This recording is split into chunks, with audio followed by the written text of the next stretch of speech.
নমস্কার বন্ধুরা, পিঙ্কি ভিলেজ কিচেনে আপনাদের সবাইকে অনেকখানি স্বাগত জানিয়ে শুরু করছি আজকে রান্নার পর্ব। বন্ধুরা, এই গরমে শরীর সুস্থ রাখতে, ভালো রাখতে একদম কিন্তু হেলদি একটি হালকা পাতলা ঝোলের রেসিপি শেয়ার করছি। বন্ধুরা দেখুন, এখানে কিছু সবজি নিয়েছি, সজনে ডাঁটা, আলু, বেগুন, টমেটো। এগুলোকে ভালো করে এভাবে কাটাকুটি করে নিয়েছি, বেশ সুন্দর করে ধুয়ে নিয়েছি। আর আমাদের পুকুর থেকে ধরা জ্যান্ত চায়না পুঁটি মাছ নিয়েছি। লবণ আর হলুদ দিয়ে মাছটাকে বেশ ভালো করে মাখিয়ে নিয়েছি। এভাবে সুন্দর করে মাছটাকে প্রথম কেটে আমি ধুয়ে নিয়েছিলাম, এবার লবণ আর হলুদ দিয়ে মাখিয়ে নিলাম। এবার গ্যাসের মধ্যে একটা কড়া বসিয়ে আমি এর মধ্যে পরিমাণ মতো তেল দিয়ে দিলাম, সর্ষের তেল। মাছটাকে ভাজার জন্য সামান্য লবণ ছড়িয়ে দিলাম, যাতে মাছটা বেশ ভালোভাবে ভাজা হয়ে যায়। খুন্তি দিয়ে চারদিকটা তেলটাকে ছড়িয়ে নিলাম, একে একে করে মাছটা দিয়ে দিলাম। দিয়ে দেওয়ার পর আমি এই মাছটাকে বেশ সুন্দর করে ভেজে নেব।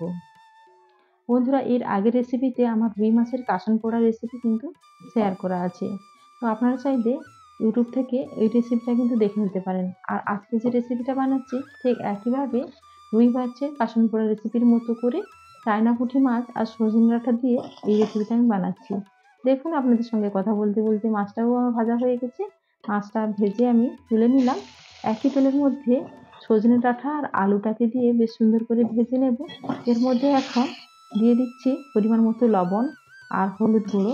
হলুদ গুঁড়ো একটু বেশি করে দিয়ে দিলাম, যেহেতু রান্নায় আর আমি হলুদ গুঁড়ো ব্যবহার করব না। তো নেড়ে চেড়ে আমি সজনে ডাঁটা আর আলুটাকে ঢাকা দিয়ে দিয়ে গ্যাসের ফ্লেমটা মিডিয়ামে রেখে ভেজে নিচ্ছি। তো এগুলো ভাজা হয়ে গেছে বেশ কিছুটা। আর এবার এর মধ্যে দিয়ে দিচ্ছি বেগুন আর টমেটো, যেহেতু এগুলো নরম একসঙ্গে দিলাম না। তো এগুলো অনেকটা ভাজা হয়ে যাওয়ার পর তারপরে দিয়ে দিলাম। এবার আবারও গ্যাসের ফ্লেমটা মিডিয়ামে রেখে বেগুন, টমেটো, আলু, সজনে ডাঁটা সবকিছুই আমি একসঙ্গে ভেজে নিলাম। ভাজা হয়ে গেছে। এবার এর মধ্যে দিয়ে দেব পরিমাণ মতো জল। জলটা দিয়ে এই সবজিটাকে ফুটতে দেব, যেহেতু গরমের সময় আমাদের হালকা পাতলা ঝোলটা ভীষণই ভালো লাগে। তার জন্য সবজিটাকে এভাবে ভেজে কিন্তু জল দিয়ে ফুটিয়ে নিতে হবে। ফুটিয়ে আমি সেদ্ধ করে নেব। তবে এখানে আমি ঢাকা দিয়ে দেব। তো অপরদিকে দেখো, একটা কড়া বসিয়ে কড়ার মধ্যে দিয়ে দিচ্ছি 2 চামচ কালো সর্ষে, 2 চামচ পোস্ত, 1 চামচ গোটা জিরে দিয়ে এভাবে চামচ দিয়ে নেড়ে চেড়ে একটুখানি ভেজে নেব, একদম হালকা করে, বেশি কড়া করে ভাজবো না। তো দেখো, এইভাবে ফাটতে শুরু করে দিয়েছে সর্ষে। প্লেটের মধ্যে ঢেলে নিচ্ছি, দিয়ে এগুলোকে আমি একটু ঠান্ডা করে নেব। ঠান্ডা করে নেওয়ার পর মিক্সির কৌটোর মধ্যে দিয়ে এগুলোকে বেশ সুন্দর করে গুঁড়ো করে নেব। আপনারা চাইলে শিলনোড়ায়ও গুঁড়ো করে নিতে পারেন। এবার আমি থালার মধ্যে সবজিগুলো ঢেলে নিচ্ছি। এগুলো কিন্তু এখন সেদ্ধ হয়ে গেছে। কড়াটা ধুয়ে রান্নার জন্য সর্ষের তেল দিয়ে দিয়েছি। আর দিয়ে দিচ্ছি 1 চামচ কালো জিরে। আর দিয়ে দিয়েছি কিছুটা চেরা কাঁচা লঙ্কা, একটু বেশি করে দিয়ে দিলাম। দিয়ে ফোড়নের সুন্দর একটা গন্ধ বেরোতে শুরু করে দিয়েছে। এবার একে একে এর মধ্যে দিয়ে দেবো ভেজে রাখা মাছগুলো, বসিয়ে দেবো। যেহেতু আমি এখানে গুঁড়ো লঙ্কার ব্যবহার করব না, তার জন্য লঙ্কাটা একটু বেশি করে দিয়েছি। আপনারা যে যেভাবে ঝাল পছন্দ করবেন সেভাবে দেবেন। এবার সেদ্ধ করে রাখা সবজিটা এখানে দিয়ে দিলাম। এবার এর মধ্যে বেশ কিছুটা আরও জল দিয়ে দিলাম। আর খুন্তি দিয়ে একদম এভাবে হালকা করে একটু নাড়িয়ে নিতে হবে।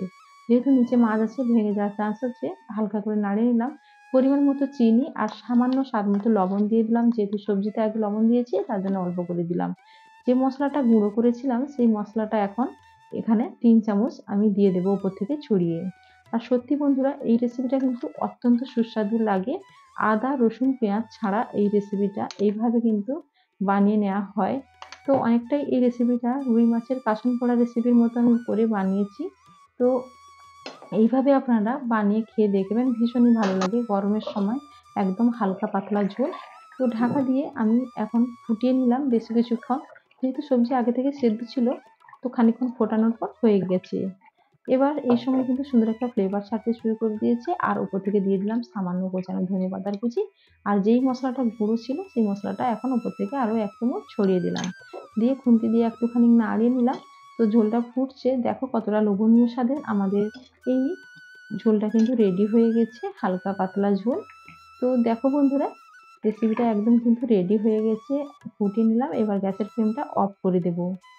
তো আজকের এই রেসিপিটা কেমন লাগলো ছোট্ট একটা কমেন্ট করে কিন্তু তোমরা জানাতে ভুলো না। রেসিপিটা যদি ভালো লেগে থাকে অবশ্যই চ্যানেলটাকে সাবস্ক্রাইব করে রাখো এরকম নতুন নতুন রেসিপিটি পাওয়ার জন্য। ভালো লাগলে অবশ্যই একটা লাইক করো, বন্ধুদের সাথে রেসিপিটি বেশি বেশি করে শেয়ার করো। তোমরা সবাই ভালো থেকো, সুস্থ থেকো। আগামী পর্বে ফিরে আসবো এরকম অন্য নতুন